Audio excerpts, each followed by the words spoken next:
I watched my wife pull her hand out of mine like it was contaminated. And in that half-second of distance, 6 years of marriage finally made sense. Madison spent 2 hours getting ready for her company's annual party, and I spent those same 2 hours reminding myself to keep things smooth. She was all nervous about it every year. The client mingling, the pretentious executives, the need to look polished. I never cared about any of it, but she did, and supporting her was just part of being her husband. 6 years of showing up. 6 years of carrying her stress without complaint. 6 years believing we were building a life instead of performing one. I drove us to the hotel downtown, the kind with too much glass and not enough warmth. Madison kept adjusting her makeup in the visor mirror, sighing like the whole night depended on whether her lipstick hit some invisible standard only she could see. I didn't say anything. She just accused me of not understanding her job again. I'd heard that line enough times to know it by heart. When I pulled up to the front entrance, she brushed her dress smooth and finally looked at me. Not the usual rushed smile. Not even an annoyance. Just distance, clean and sharp, like she was already somewhere else. We stepped out. I walked around the truck to offer my hand, like I always did. She took it for a second before her fingers twitched and she yanked it back. "You don't have to stand near me tonight," she said. "You're embarrassing." She didn't whisper it. She didn't soften it. She didn't even look guilty. She said it like a fact, like she'd been waiting for the chance to get it out. For a moment, the noise of the valet stand and the lobby behind her faded. I looked at the woman I'd married, the one who used to sit cross-legged on the couch in sweatpants, eating takeout from the carton with me after long shifts, and she looked right past me like I was a stranger blocking her view. I didn't ask what she meant. I didn't demand an explanation. I didn't give her the satisfaction of any emotion she could manipulate. I just nodded once. Then I turned around, walked back to my truck, and got in. No slamming the door. No dramatic exit. Just a quiet decision I felt in my bones. She called my name once. Not a soft call, more like a command she expected me to obey. I didn't look back. When I started the engine, she was still standing there under the gold hotel lights, surrounded by people who didn't know either of us. Already slipping into the world she'd been choosing behind my back long before tonight. Driving away, the realization wasn't painful. It was clean, precise. Something in our marriage had shifted a long time ago. Tonight I finally felt it. And for the first time in years, I wasn't going to chase her. I wasn't going to explain myself or apologize for existing. I wasn't even going to pretend. I was done holding a line she'd already walked away from. The road opened up ahead, empty and quiet, and I drove into it without a single second thought. Murphy's Pub sat 3 blocks off Main, tucked between a pawn shop and an auto repair place that never closed. Madison hated it, said it smelled like old lumber and small-town thinking. Maybe that's why I chose it. I wanted distance from the world she kept trying to drag me into. I parked my truck, walked inside, and let the dim light swallow everything the hotel had burned into my mind. No questions, no pretension, just the low rumble of a Friday crowd and the kind of silence you can only find in a place where no one expects anything from you. I took a stool at the bar and ordered a beer. The first sip hit like cold honesty. My phone buzzed 10 seconds later. Madison. Then again. Then again. I set it face down on the counter. I didn't need noise. I needed space. The bar was half full, the usual mix, mechanics, night shift guys, a couple regulars who lived on bar stools. I was starting to feel that steady calm in my chest when 3 voices cut through the room behind me. Too loud, too confident, too familiar. Her co-workers. I didn't turn. I didn't need to. Their voices carried like they wanted an audience. "Did you see Madison tonight? God. She's really going all in on this whole single woman at the gala thing," one of them said. Another laughed. "Ethan didn't come, right? She said he'd just make her look bad." I kept my hand around my beer, steady. Then the third voice, sharper, meaner. "She told Derek she'd make sure her husband didn't show. Said he'd ruin the vibe." Derek, her supervisor. That was the first time I felt something flicker low in my ribs. Not pain. Not jealousy. Recognition. The first man lowered his voice, but not enough. She's been playing this game for months, man. Flirting, staying late, those work trips with Derek? Everybody knows. A chair scraped. A laugh followed. It's not even subtle anymore, the second guy said. She told HR she needed to room separately from Ethan last conference because he smothers her. Smothers. Seriously. I didn't blink. The third man chimed in again, leaning back in his chair. I could hear the smug in his tone. She told us Ethan was basically dead weight. A burden. Her words. Said she only keeps him around because divorcing him would look bad while she's climbing the ladder. The bartender glanced at me then, probably waiting for some kind of reaction. I gave him none, because the men behind me weren't done. Derek said she promised she'd leave Ethan after the holidays. They've already booked a hotel for next month. She used her husband's card, too. You believe that? My fingers tightened around the glass just once. Just once. Then everything went quiet. Not in the room, but inside me. A clarity I hadn't felt in years. I took another sip of my beer, slow and controlled, and let the truth settle. Not as a shock, not as heartbreak, but as confirmation of a dozen small moments I'd ignored. Late nights, cold excuses, that new perfume she never wore around me. My phone buzzed again, and again, and again. I didn't pick it up. The bartender refilled my glass without asking. I nodded my thanks. Behind me, the men kept talking, but I didn't need more. I'd heard enough to bury any doubt left in me. Madison wanted to play single. She wanted to talk about me like I was some weight dragging behind her. She wanted to build a new life in the shadows of our marriage. Fine, let her. I finished the beer, slid a bill across the counter, and stood up. My body felt steady, centered, like I'd been walking through fog for years and finally stepped into clean air. When I stepped out into the night, the cold wind hit me square in the face. It didn't sting. It woke me up. I got home around 11. The driveway was empty. Madison was still at her perfect little company party, pretending she didn't have a husband. That was fine. I wanted the house to myself. When I stepped inside, everything felt colder. Not temperature cold, empty cold. The kind that tells you something real is off, not just the thermostat. The pictures on the wall felt staged. The living room felt like a place we walked through, not lived in. Maybe it had been that way for a while and I just hadn't let myself see it. I hung my jacket, walked to the kitchen, and stood there for a minute with my hands braced on the counter. Not shaking, not angry, just focused. Then I went upstairs. Madison always left her laptop on the desk in the corner of our bedroom, plugged in, lid half open like she expected someone else to keep track of it. She thought passwords made her untouchable. She forgot who set up the damn thing for her. I opened it. The login screen blinked back at me. Her password? Our anniversary date. 6 years. She used it for everything. I typed it in. No hesitation. The desktop loaded. The first thing I opened was her email. Not because I wanted to, but because I knew it would be the place she'd slip. People hide secrets in the same places they handle their daily life. Laziness exposes more than guilt. I typed Derek Chambers into the search bar.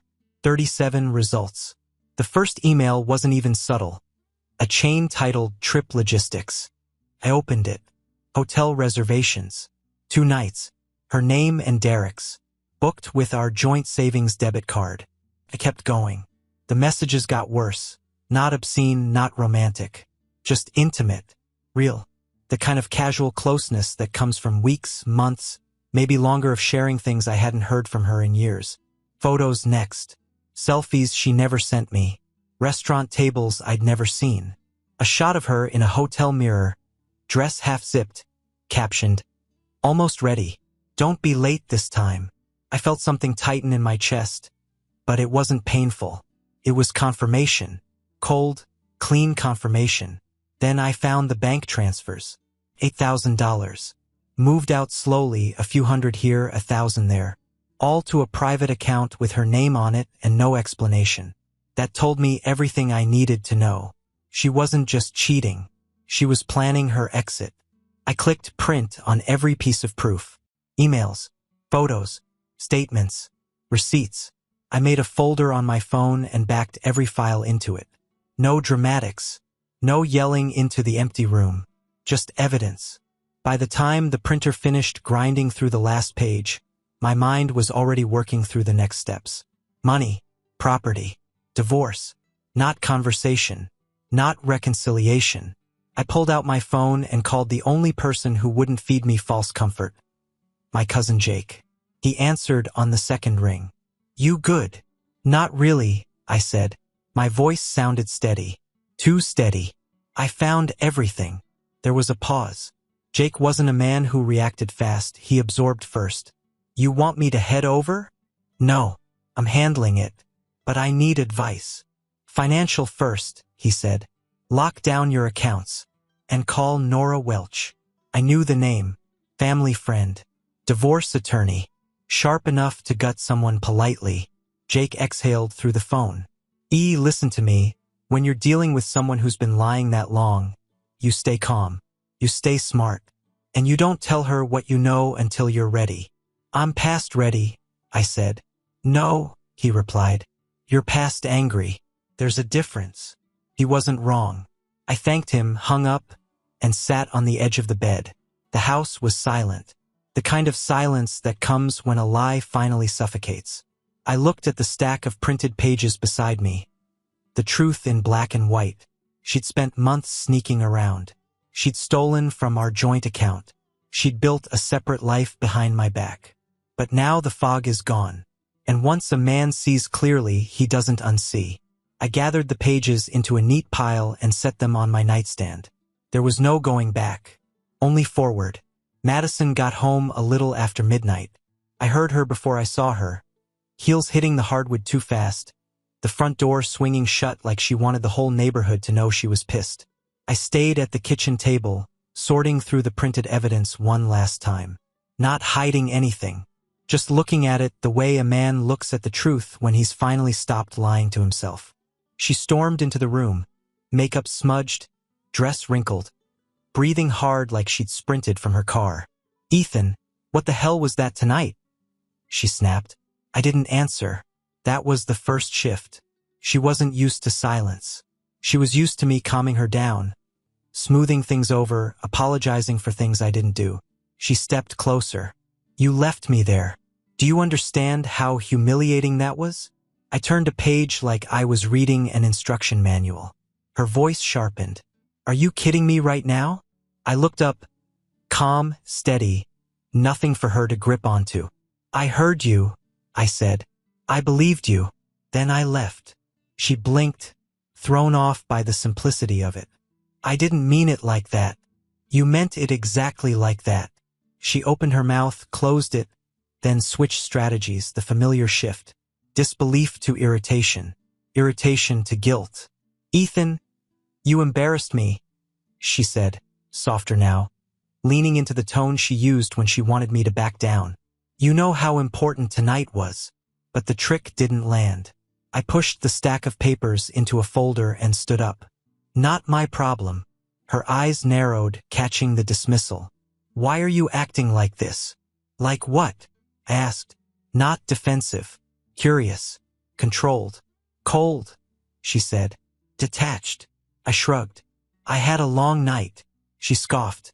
"You were gone for hours. I called you 20 times. "I know. And you didn't answer?" "No." Her jaw clenched. "Why?" Didn't feel like talking. Something in her posture cracked. Small but visible. The control she always held between us. The invisible grip she tightened whenever she wanted the upper hand. It slipped. "This isn't you," she said. "You don't know me," I replied. The words hit her harder than any argument could have. She took a step back without meaning to. She tried again. "Ethan, if you're upset, we can talk about it. But disappearing on me? That's childish." The irony almost made me laugh. Instead, I walked past her to the sink, poured myself a glass of water, and drank it slowly. She followed me with her eyes, expecting some emotional explosion she could counter, redirect, or weaponize. It didn't come. "Say something," she demanded. "I don't have anything to say." Bullshit. That was the real Madison. the one who showed up when charm didn't work. "I'm not fighting with you," I said, setting the glass down. "Not tonight. Not anymore." She stared at me like she was finally seeing the shift she could feel but couldn't understand. "You're being impossible." "No," I said. "I'm being done." The silence that followed was heavy, thick enough to make her fidget. She looked at the folder on the table but didn't ask. She didn't know that folder was the reason my heartbeat hadn't risen once since she walked in. She tried one last angle, the pity play. Her voice softened. "Can we just reset? Please?" I looked at her. Not with anger. Not with longing. With clarity. "No," I said. "We can't." She swallowed hard, suddenly unsure. "Why?" "Because I know everything. Because I have the emails. Because the lies are printed on my nightstand." But I didn't say any of that. Instead, I answered the only way that mattered. "Because I don't care anymore." Her breath hitched. That was the moment she realized the game she'd been playing for months was over. Not because she lost control of me, but because I'd stopped giving her anything to control. I walked past her without another word and went to bed, leaving her standing alone in the kitchen, finally forced to sit with the silence she never thought I'd give her. I got off work the next day a little early. I wasn't avoiding home. I just didn't feel any rush to walk back into the mess. When I finally pulled into the driveway, I saw an extra car parked behind Madison's. Two, actually. I knew what that meant before I even opened the front door. Madison was sitting on the couch with her sister Carrie and her best friend Skylar, the two people in her life who believed every word she said without ever checking the facts. Emotional backup. A pre-built jury. She'd been planning this. Madison stood when I walked in, arms crossed like she was bracing for a confession I hadn't agreed to give. "We need to talk," she said. I hung my jacket, kicked off my boots, and kept my tone level. "Okay, talk." Carrie jumped in first, like she'd been waiting. "Madison told us you've been acting unstable, leaving her place, ignoring her calls, making her feel unsafe." I almost laughed. Not out of humor, out of amazement. Skylar nodded hard. "We're worried about her." Madison tried to look small, wounded. It was a performance, and she expected applause. I walked to the coffee table, set down my lunchbox, and opened the folder inside. The same one from last night. I didn't say a word. I just placed it where all three of them could see it. "What's that?" Carrie asked. "Reality," I said. Madison stiffened. "Ethan, don't." I opened it. The first page, hotel reservation confirmation. Second, messages between her and Derek.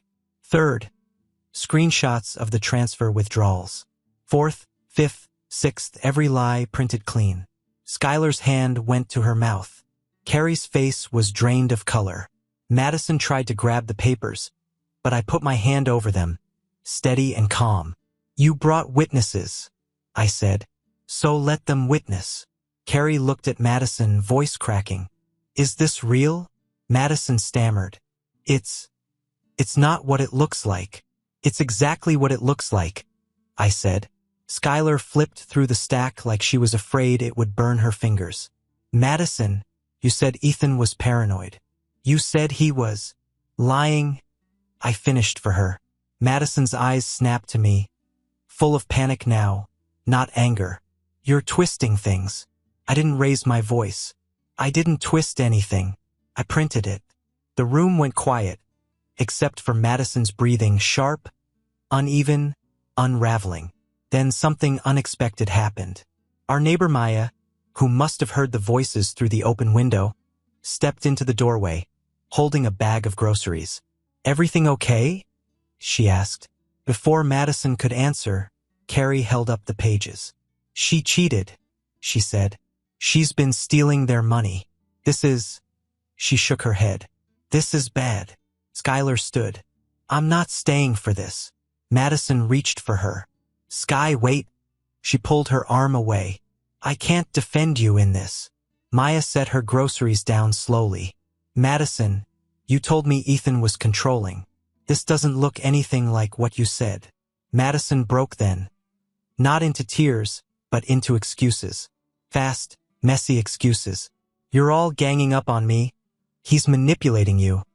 I can explain. I stepped back, letting her words collapse on their own. I didn't argue. I didn't correct. I didn't need to. The truth was louder than anything she said.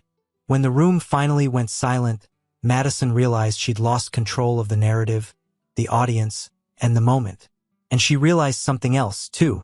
I wasn't the one on trial anymore. She was. Monday morning arrived cold, gray, and quiet. The kind of weather that didn't ask for emotion. I got up before sunrise, showered, shaved, and dressed like it was any other workday. But this one had purpose. At 9 sharp, I walked into attorney Nora Welch's office. Nora was mid-40s, sharp-eyed, hair pulled tight, the kind of woman who didn't waste syllables or sympathy. She shook my hand with a grip that meant business. "Jake told me to expect you," she said, closing the door behind us. "Sit." I sat. She didn't ask if I was sure. She didn't ask if I wanted counseling or time to think. She opened a file, clicked her pen, and got to work. "Adultery," she confirmed as she scanned the documents I brought. "Financial misconduct. Debt concealment. This is open and shut, Ethan." I nodded. "You want the house?" "No," I said. "I'll walk clean." "You want alimony?" "No." "Then what do you want?" "Finality." She looked at me for a long moment like she was assessing the exact weight of the man sitting across from her. "Then we'll move fast." By noon, the paperwork was drafted. By 2, the process was initiated. By 5, the divorce petition was ready to serve. I didn't request timing. Nora didn't ask what I preferred. But the process server chose 3 days later, a Thursday mid-morning, right in the middle of Carlson Marketing's glass-walled, open-concept office where gossip spread like wildfire. I didn't plan it that way, but I didn't mind it either. That morning, I was pouring concrete with my crew when my phone buzzed. A text from the process server. "Served. Witnesses present." I pocketed my phone and kept working. Later, during lunch, I got the full picture from Brooke, one of Madison's coworkers who'd always been polite to me. She called, her voice low like she was confessing something. "Ethan." She got served in front of everyone. I didn't ask for details. She gave them anyway. She was in the middle of the conference room with Derek. He was giving some presentation, quarterly metrics or something, and the server just walked right in, handed her the envelope, said her full name, clear as day. I stayed silent, let her talk. "People stopped working," Brooke continued. "Everyone saw her face. And then Derek's. God." He turned white. I could picture it without trying. Madison sitting there in her perfect blouse, acting like she owned the room, suddenly realizing the ground beneath her was only borrowed. "What happened to Chambers?" I asked. "They pulled him into HR within the hour. Supervisor-subordinate relationships are a major violation." He tried saying it was harmless. But the emails? "Ethan, they already had copies. Not from me. I hadn't sent a thing. Truth moves by itself once it's visible. They transferred him to a satellite office 2 states away," Brooke added. "Effective immediately." I leaned back on the tailgate of my truck, the winter sun hitting my boots. "And Madison?" A long pause. "She's not well," Brooke said carefully. "She cried in HR. Tried to blame the company. Tried to blame you. Tried to blame everyone. But nobody's buying it. People have known about her and Derek for months. They just didn't want to get involved. No surprise there. Madison's world had always relied on perception, not substance. And perception had finally shifted out from under her. "I'm sorry, Ethan," Brooke said softly. "You deserved better." I thanked her and hung up. No satisfaction hit me. No triumph. Just a steady calm. The confirmation that everything was unfolding exactly as it needed to. Actions create consequences. Hers finally found her. That evening, when I got home, the house was quiet. Madison's car was gone. A few drawers were open upstairs. Half-hearted packing, frantic and sloppy, but she hadn't taken much. Maybe she didn't know what to take now that she couldn't control how the story looked. I sat at the kitchen table, boots still on, hands resting flat. This wasn't revenge. This was closure. A clean line drawn through the middle of a life that needed to be separated. I didn't chase after her. I didn't call. I didn't explain. I just let the silence settle where our marriage used to stand. Let her office gossip. Let her coworkers talk. Let the consequences play out. I didn't need to witness the fallout. I'd already lived the cause. Divorce isn't dramatic when you've already made your peace. It's just paperwork, signatures, and the steady unraveling of a life that was already broken long before the lawyers got involved. Nora filed everything fast. Madison responded even faster, not with honesty, but with desperation. She hired some overpriced attorney from downtown, the kind who wore Italian shoes and acted like every man in the room was guilty by default. His first letter accused me of emotional abuse, manipulation, neglect, a shotgun blast of every buzzword someone throws when they're out of real ammunition. Nora didn't blink. She slid the letter across the table during our meeting. "She's flailing," she said. "This is what drowning looks like." I skimmed the accusations once. I didn't react, didn't get angry. I didn't feel the need to defend myself. I just nodded. File the response. When the court date finally came, Madison looked smaller than I'd ever seen her. Not physically, just in presence. She wore a plain black blouse instead of her usual tailored outfits. Her makeup was uneven. Her eyes darted everywhere but toward me. Her attorney stood tall, confident, ready to perform. Nora didn't perform. She aimed.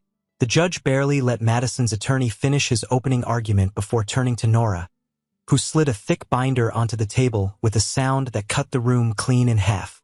"Your Honor," she said, voice calm. "These are emails between Mrs. Miller and her supervisor, Derek Chambers. These are hotel receipts, screenshots, bank transfers from joint accounts, fiduciary misconduct, adultery, intentional concealment of marital funds." She opened the binder. The pages spoke for themselves. Madison's attorney's jaw tightened. Madison's face was drained of color.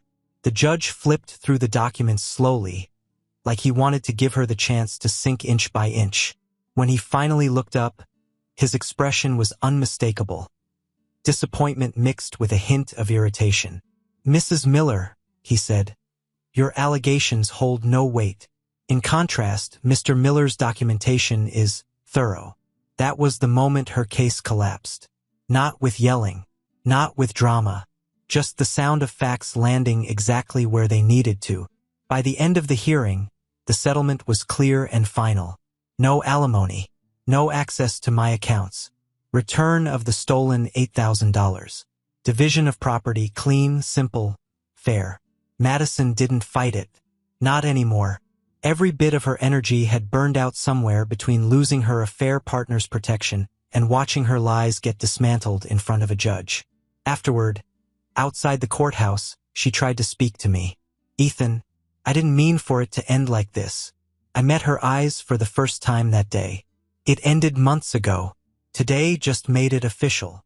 She swallowed hard, like she wanted to reach for a version of me that didn't exist anymore. "Can we talk? Just once." "No."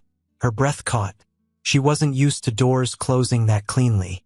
I walked away, leaving her standing alone on the courthouse steps. Not out of vengeance, out of certainty. Over the next few weeks, word spread about what happened with her job. She returned the stolen money. She bounced between Carrie's couch, Skylar's spare room, and her parents' place.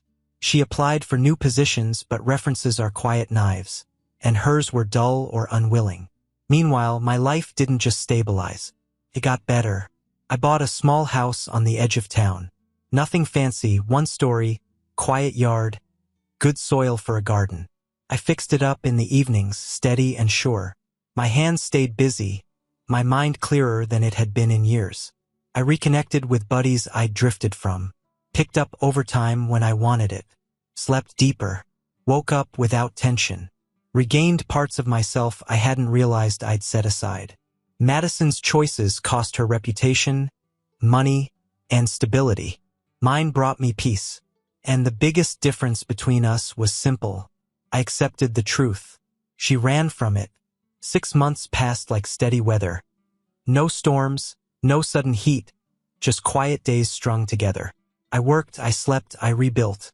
Not out of ambition or spite, but because peace is something you earn one small decision at a time.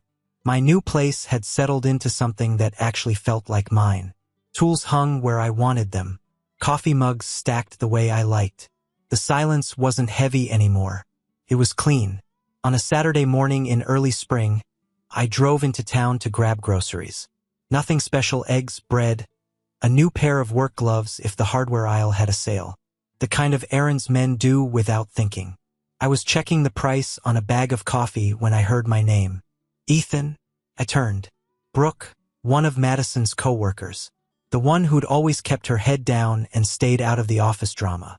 She looked relieved to see me, like she'd found someone solid in a world that had been shaking for a while. I haven't seen you since everything, she said. I nodded. It's been a minute. She hesitated, then added, I wanted to tell you. I'm sorry for not saying anything sooner. A lot of us knew. We just didn't want to get involved. I didn't need the apology, but I respected the honesty. It's done, I said. No hard feelings. Brooke exhaled like she'd been holding that breath for months. Then she gave me the update I hadn't asked for but didn't mind hearing. Madison's struggling, she said carefully. She moved again. She's working part-time at a place out by the mall. Derek's gone. Nobody talks about them now. I let the words land without feeling much of anything. No satisfaction. No bitterness. Just distance, clean, simple distance. Brooke watched me for a moment. Does it bother you? I shook my head. Not anymore. Good, she said softly. You didn't deserve any of that. I thanked her and she moved on. I finished shopping, walked out into the sunlight, and loaded my truck. On the drive home, the windows cracked open. I realized something I hadn't been able to name before. I felt light, not relieved, not vindicated, just free. The road stretched ahead of me, quiet and open. The kind of open that didn't feel empty, it felt like possibility. For the first time since the night Madison pulled her hand away from mine at that hotel entrance, I looked back on the moment without any sting. Embarrassing, she'd called me.